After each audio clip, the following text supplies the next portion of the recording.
just start with your name and then spell it for me, please. Okay. Lisa Tiemann, Tiemann. And your title? My title is Assistant Professor of Soil Biology. Okay. And then you can just look at Eileen and answer your questions. Okay. So can you do an intro like, hi, my name is Lisa Tiemann. I'm a soil researcher at Sure. Michigan State University. Hi, I'm Lisa Tiemann. I'm a soil biologist at Michigan State University. In my research, I examine how soil microorganisms contribute to soil organic matter formation. Soil organic matter is a critical resource. It controls so many properties in soil that are important for plant productivity and for crop productivity in particular in agricultural systems. Great. Talk about your work and its relationship to food and agriculture, and then when you first thought that this was a field that might interest you. So soil organic matter is a critical component of soils. It holds the largest terrestrial reservoir of carbon. It contains all kinds of nutrients and acts as a nutrient reservoir. It controls soil pH, soil structure, soil water holding capacity, many different soil properties that are really important, that are really critical for soil fertility. And really what soil organic matter is sort of the cornerstone for plant productivity, and particularly in agricultural systems. As we harvest crops from soils and all of that material is removed from the system, we can deplete soil organic matter reserves. And this can cause problems with soil structure and nutrient reservoir capacity and different things. So we need to help try and maintain soil organic matter in soils. So it's a resource that we need to pay more attention to. It's a resource that's critical for maintaining crop yields and crop productivity, which has a direct effect on food security, obviously. So it seems like soil organic matter can be a focus for us moving forward as a way that we could maybe increase productivity without having to increase the amount of chemical inputs that were going in. So we've pretty much maximized our efficiency with chemical inputs and so forth. So we need to find other ways. Building soil organic matter is maybe one other way that we could additionally increase our crop yields and productivity. Okay. Tell me about what your aha moment was, Right. when you decided this is what you wanted to do. So I was first excited about soils when I found out about the nitrogen cycle, and I found out about the field of soil biogeochemistry. So nitrogen cycling is an extremely complex and really interesting process. And from that point on, I was kind of hooked with soils. I wasn't sure exactly what direction I wanted to go, and I started out actually in ecology. Started out as a soil ecologist and have my PhD in ecology and evolutionary biology. Then I went to work as a postdoc for Stuart Grandy, who is a soil biogeochemist, but also an agricultural ecologist. And in his lab, I was introduced to agriculture, and I started out working in systems actually here in Michigan at the Kellogg Biological Station. And then I got the funding to work in Uganda and work with smallholder farmers over there, and just realized the importance of agriculture and how much of an impact that I could have through my research by working in agricultural systems. Okay.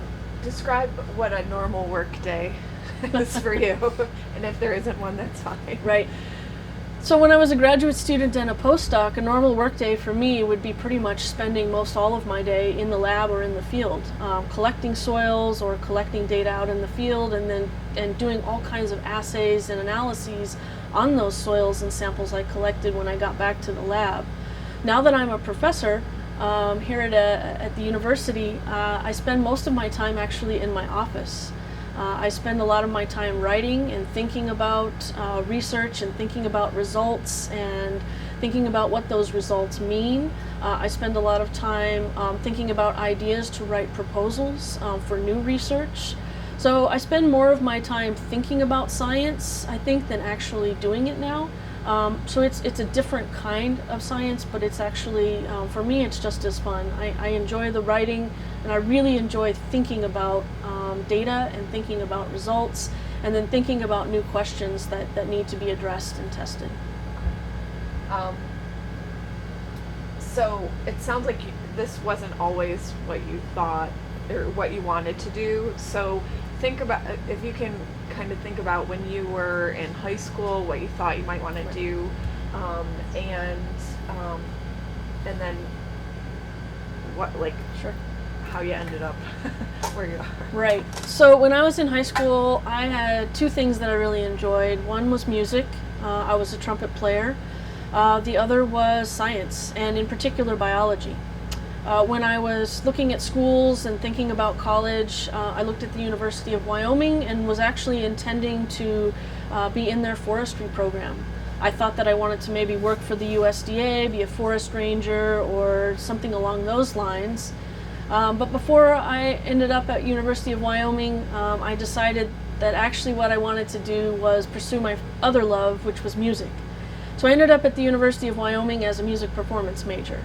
I got my bachelor's degree in trumpet performance, and then went on to the Peabody Conservatory in Baltimore to do a master's of music, and then spent some time freelancing and working around Baltimore and Washington, D.C., and then up in New York. What I really wanted to do was be an orchestral musician and win a job as a trumpet player in an orchestra. But that field is so competitive. It's hard to get a job at a research institution as a professor, but it's probably 10 to 100 times harder to get a job as a musician in an orchestra, to get a position. So once I realized that it just wasn't going to happen for me, I'd given it my best shot, I decided to go back to my original plan. And I still didn't know exactly what I wanted to do. I was actually thinking I might like to be a wildlife biologist and study something like mountain lions or something when I originally went back to school. But like I said, as soon as we had a small week-long unit, or we had ecology in my general biology class, and we talked about biogeochemistry and nitrogen cycling, and as soon as I heard about that, I was instantly fascinated and wanted to pursue those interests. What did you learn? What skills did you learn from your music background that you apply today in the field of science and teaching and lab work? Well, I think that my creativity, my background in music, helps me with my creativity, and I think there's also some structural elements to music also that help to organize me and keep me organized and focused and thinking about data in different ways. I also find that being a trumpet player as a female in a very male-dominated profession, so typically when you go see a brass section of any orchestra in this country, it will be dominated by men. So learning to deal with being in that environment, in a male-dominated environment, and being a woman, I think that's even true today. I think that we're making great strides and there are more women, but particularly in the agronomic fields, these disciplines are very dominated by men, and so a large proportion of the department here even is men. But I've learned how to deal with being in those situations and being sort of in the minority as a woman, from my experiences as a trumpet player, and I can bring those experiences, with me today. Right. We just covered a lot of questions. So you did have an internship with Dr. Grandy, right? Or It was a that's postdoc. A postdoc. Okay. Yeah. Okay. And then how does your job or your field require skills from other disciplines like social sciences or arts? We kind of hit on the creativity, but how does it involve social sciences? Sure. So one of the really direct links to the social sciences is the work that I'm doing in Uganda.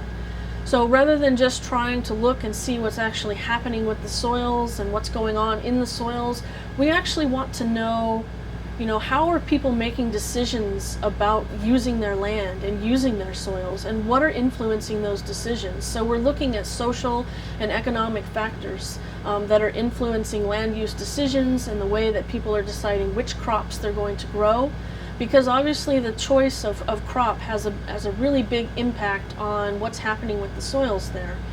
Soil organic matter stocks have been depleted by around 50% over the past couple decades by intensive agriculture, and a lot of that is because people are moving more towards maize as a cash crop, and more maize as a cash crop is a problem because maize is a very nutrient hungry crop. And when you harvest maize, you take a lot of the nitrogen, for example, out of the system, because the grain of maize is where a lot of that nitrogen is stored.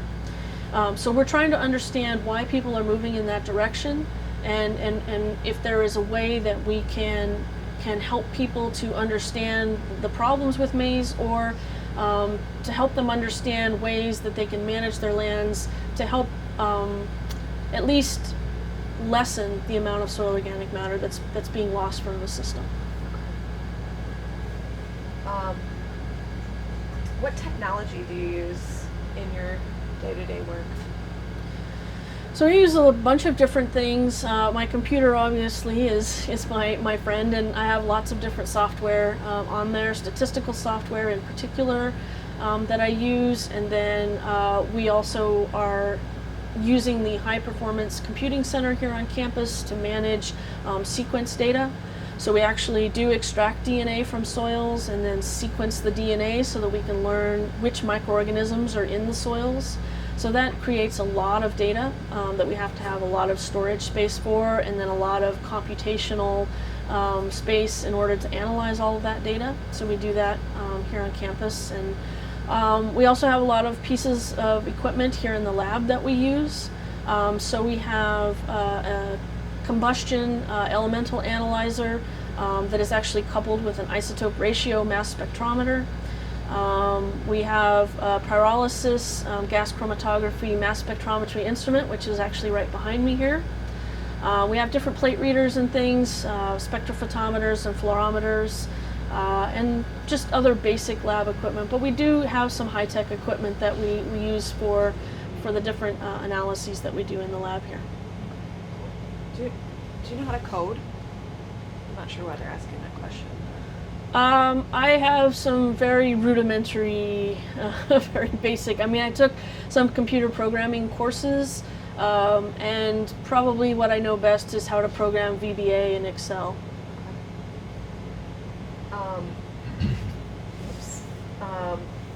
How do you see technology impacting your career? So, like, we were talking a little bit over here about this machine. Like, tell that story. Like, how it. So technology actually has a really huge impact on my career in the way that I am doing science.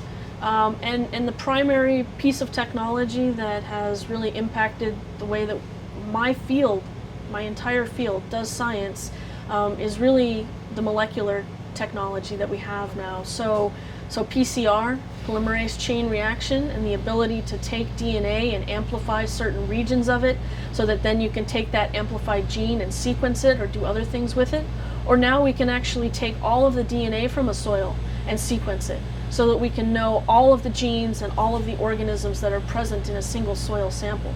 Now, 10, 20 years ago, we couldn't do that at all, and we had no idea about the diversity and the complexity of a soil community. So now that we have some of these pieces of information, now we are just starting to take some of that sequence data and some of that understanding that we can get from these new technological advances, and starting to couple that with some of the functional assays that we do so that we can really start to understand what it means if we have certain members of a microbial community in a soil. What does that mean? What are they doing? And what does that mean for functions on a larger scale?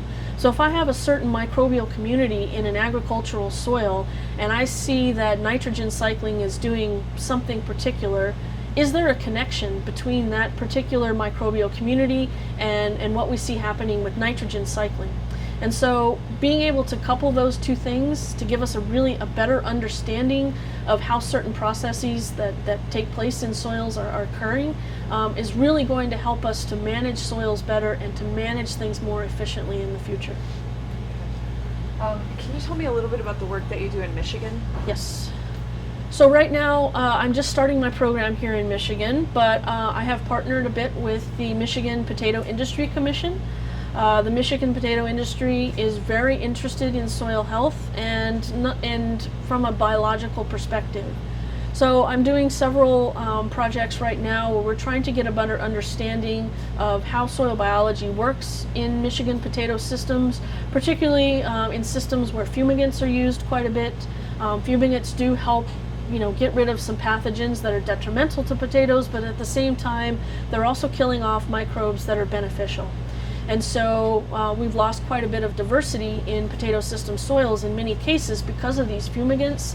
And so we're trying to figure out, if you take away the fumigants, can you get back some of that diversity? And if you have a more diverse microbial community, and so you have, even species richness, so that you have this, a same number of all of these different kinds of species, then the pathogens and things that are detrimental to potatoes should be less. There should be less of them with a more diverse community. And so we're trying to figure out if that is the case and how we can rebuild some of the diversity that may have been lost in these systems.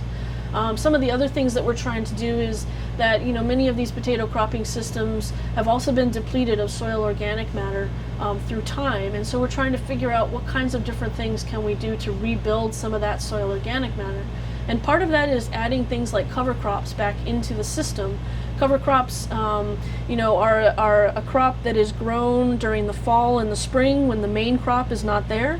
But it's a crop that can add carbon to the system, and it adds basically substrates or things for microbes to eat during times when there's nothing else there. And if you can keep the microbial community active and you can keep those microorganisms growing and reproducing, that can help you actually build soil organic matter, because a lot of times it's sort of the dead bodies of those microbes that are turning over that actually makes up a large part of what is soil organic matter. Okay. Tell me what's in a soil microbe community. There's all kinds of pictures in my head. Okay. Probably not very sciencey, but can you explain that a little bit? Sure. So in the soils, you have a whole food web, okay? And you start with your base. I mean, we think of a food web here on land, plants are our base, right? Well, a food web in soil, it's detritus. So it's dead pieces of plants, dead pieces of roots, dead organisms and other things that make up really the base of our food web. And then on top of that, the people that are, or the things that are eating that base are the microbes, okay? That's the bacteria and the fungi and the archaea. So those organisms are feeding off of that dead material, that detritus, and they're decomposing it, they're mineralizing it, they're turning it over, they're releasing nutrients for plants. But then there are things above them that are feeding on them, and we call those the soil fauna. And so we have things like nematodes, and then we have things like protozoa and microarthropods and other things that feed on the fungi and that feed on the bacteria. And then you can go on up into larger and larger sizes within the soil system. But the soil microorganisms that I'm talking about are primarily the bacteria and the fungi. And these are the ones that are decomposing, old plant material or old crop residues, and that's above ground residues, and then the roots below ground that are being decomposed. And they turn that material into nutrients that plants can use, and by converting it into their biomass and then turning over, they're converting it into soil organic matter. How do you feel like your job is, or your work is making a difference, and what does that feel like when you're doing it?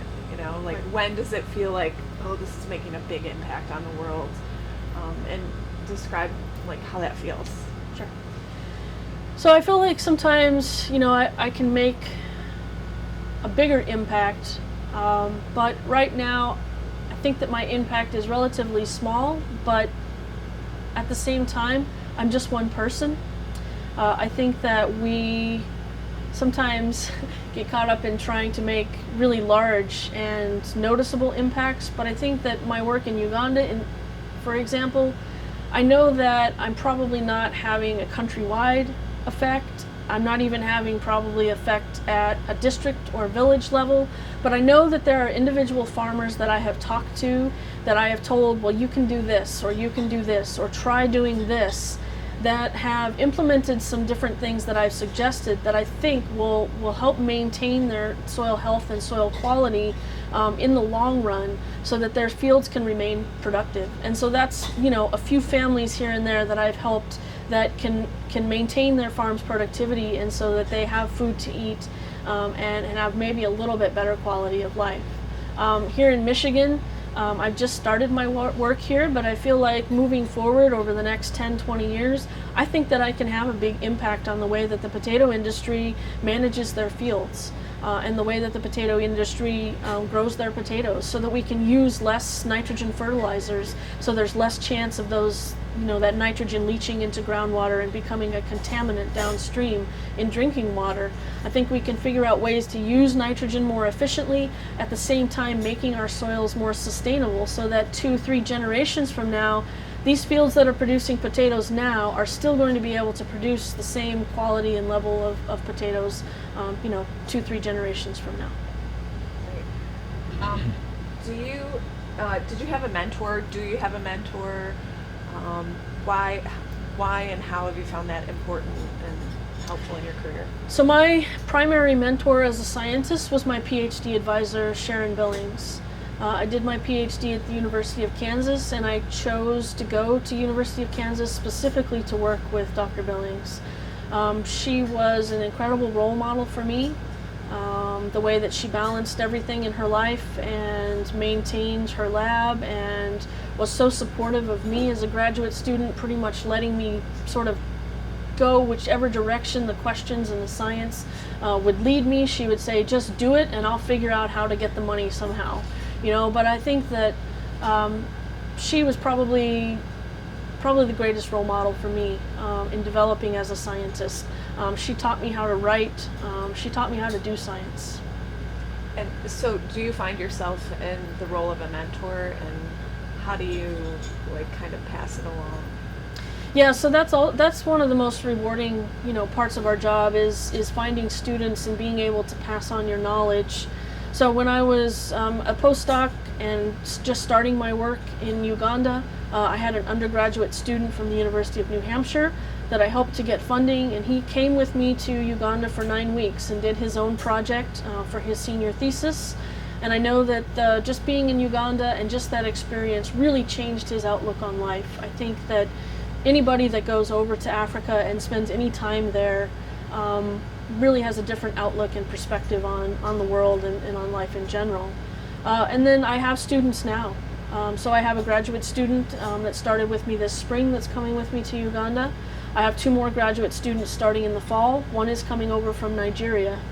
And I'm really excited to be able to mentor these students in the same way that I was mentored, and help them develop as scientists.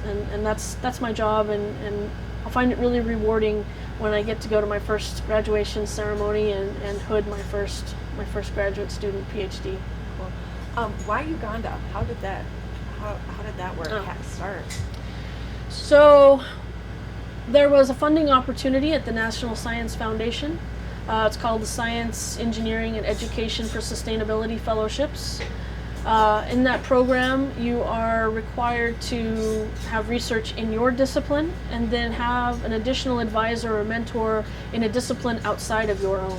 So in my case, I'm a soil scientist, so I had Dr. Grandy. Stuart Grandy was my advisor in that discipline. And then we were looking for a way to look at land use history and how has land use history and land use legacies impacted soil organic matter and microbial communities today. And we were looking in New England and some interesting areas in New Hampshire that have been, they were forested, then deforested by the first settlers in the 16 and 1700s, and now reforested. Now they're being deforested again as small organic farms and small farms are becoming more popular again. So we were going to actually do the research in the New England area, and then we met Joel Harder. And he was at the University of New Hampshire as a human geographer and had been doing work in Uganda for 10 years. And once I met him and we had sat down and talked a little bit about my ideas and what I was interested in, it seemed like Uganda and the area that he was working would be perfect, because here we have this land where we have this conservation park where chimpanzees and chimpanzee research is being done. So the park is pristine, it's never been cultivated, and then outside of the park and to the very edges of the park we have this agricultural intensification process going on and a very dynamic agricultural landscape. So that's really, it was really driven by the question. It wasn't, I want to work in Uganda, what can I do there? It was, this is the question that I want to address, and this is a really good system to address the question. So I would say in general, all of my science is really question driven. I have questions and then I find the system that I need to address those questions. So what's your best advice for high school students, for beginning college students who have those questions? So I guess from my perspective, I didn't really know all of the different options or opportunities that were available for careers in science. So I would say to anybody that is interested in some kind of career in science or engineering or math or technology or any of these fields, to just explore. Try and find some elective courses that you can take, or even if you're in high school, there are online courses that you can take and online lectures that you can watch. But just explore, because there are so many different disciplines and there's so many different opportunities that it's hard to even enumerate them all. There's so many different things and so many different fields of study. I really had no idea until I went back to school and started getting some exposure in some different disciplines. But I would say if you have an interest in science, just explore and find out all of the different possibilities that there are, because there's so many. Great. Do you have any questions? Yeah, your one question. You can look at Eileen. What puts a smile on your face every day when you come to work? I think that when I come to work every day, there are so many different new problems and challenges, and I have so many choices of what I can work on. So when I get to work in the morning, I can say, what do I want to do today? Do I want to look at this data, looking at how these different residues are affecting soil respiration rates? Do I want to look at this microbial community data today and see what's going on with the microbes and how they're responding to these different treatments? I think that is one of the best and most interesting parts of my job as a scientist, is that I guess I have pretty limitless options and opportunities and so many different questions to explore, and I really just get to choose every day, every week, what I want to work on. Okay.